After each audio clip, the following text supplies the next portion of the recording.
لقد كان في قصصهم عبرة لأولي الألباب.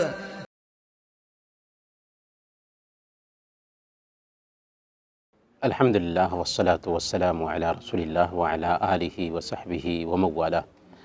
محترم بھائیو، السلام علیکم ورحمۃ اللہ وبرکاتہ۔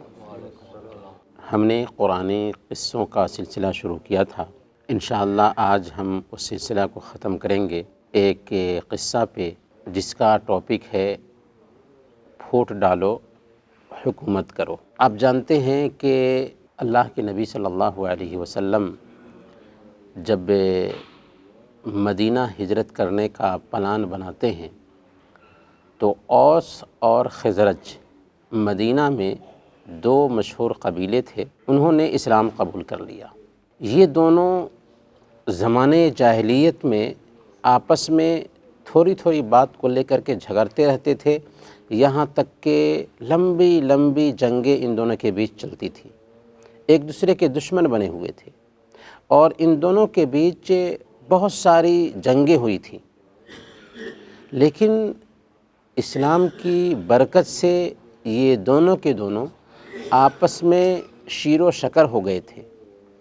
اللہ کے نبی صلی اللہ علیہ وسلم مدینہ آ چکے ہیں، اوس اور خزرج ایک دوسرے سے بالکل گھل مل چکے ہیں، سارے اختلافات ختم ہو چکے ہیں، لیکن دشمن کو کبھی بھی پسند نہیں آتا کہ مسلمان آپس میں شیر و شکر بن کر کے رہیں، متحد ہو کر کے رہیں۔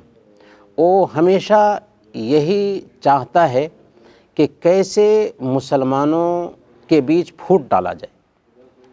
چنانچہ شماس بن قیس ایک بوڑھا یہودی تھا، اس نے جب دیکھا کہ اوس اور خزرج یہ دونوں قبیلے مسلمانوں کے ساتھ متحد ہو چکے ہیں، اللہ کے نبی صلی اللہ علیہ وسلم پر ایمان لا چکے ہیں اور یہ آپس میں بالکل متحد ہو چکے ہیں، تو مسلمانوں کا یہ اتحاد دیکھ کر کے وہ جل بھن گیا اور اس نے جا کر کے اپنے ایک نوجوان کو اکسایا اور کہا کہ دیکھو، تم جانتے ہو کہ اوس اور خزرج کے بیچ لمبی جنگیں چلی ہیں، اس لیے تم ان کے بیچ جاؤ۔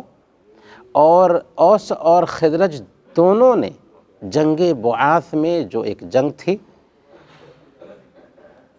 اوس اور خزرج نے آپس میں لڑا تھا، اس میں ایک دوسرے نے دوسرے کے خلاف میں جو اشعار کہے تھے، یہ اشعار سناؤ اور ان کے جذبات کو ابھارو یہاں تک کہ وہ ایک دوسرے کے خلاف ہو جائیں۔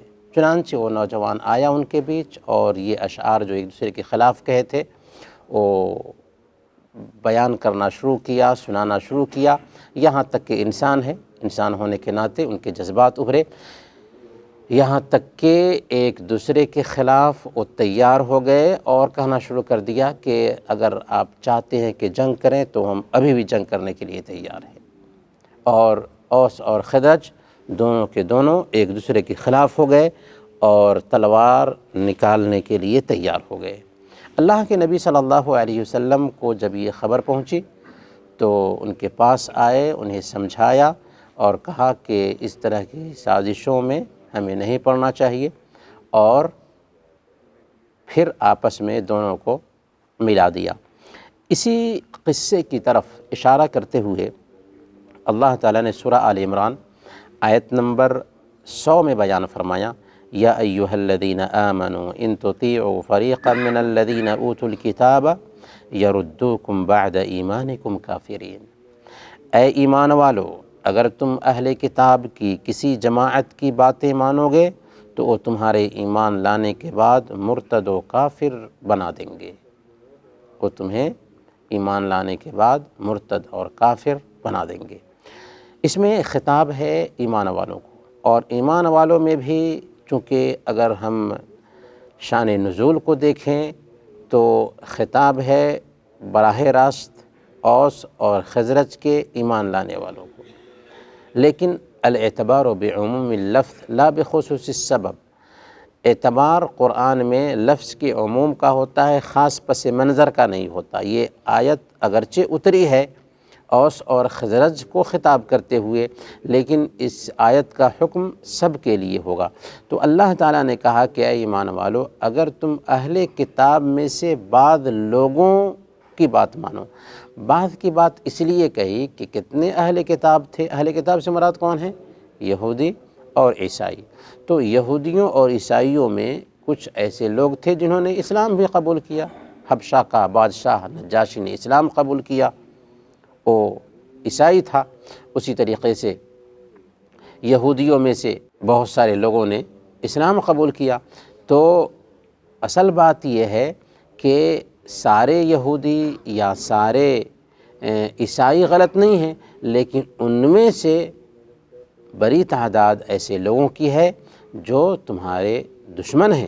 تو اللہ تعالیٰ نے کہا کہ اگر تم اہل کتاب کے ایک فریق کی بات مانو گے تو وہ کہاں لے جائیں گے تمہیں؟ اسلام سے پھیر دیں گے۔ تو یہاں پر غور کرنے کی بات یہ ہے کہ وہ یہودی مسلمانوں کے آپس کے اتحاد کو دیکھ کر کے جل بھن گیا، اس لیے اس نے چاہا کہ اس اتحاد کو پارا پارا کیا جائے، اس اتحاد کو ختم کیا جائے، ان کو آپس میں باہم برسر پیکار کر دیا جائے۔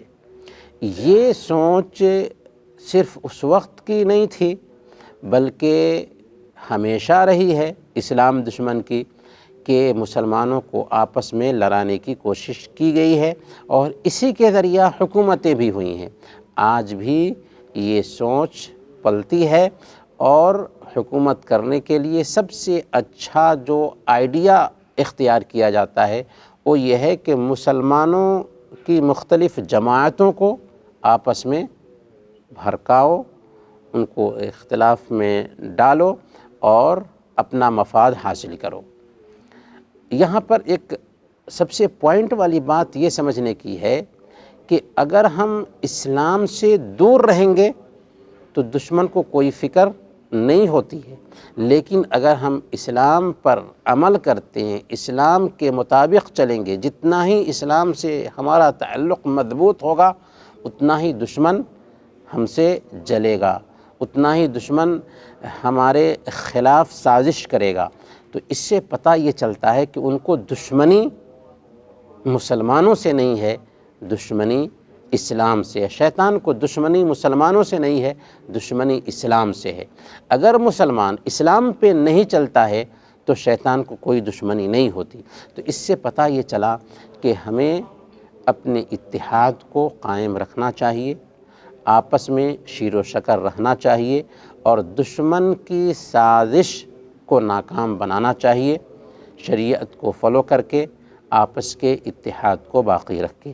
تو اس قصے کا یہی اہم پیغام ہے کہ ہم اگر اسلام پر چلیں گے تو دشمن ہم سے اختلاف کرے گا اور ہمارے بیچ پھوٹ ڈالنے کی کوشش کرے گا، لیکن ہمیں شریعت کو فالو کر کے اور آپس کے اتحاد کو باقی رکھ کے ہمیں خود کو مسلمان ثابت کرنا چاہیے۔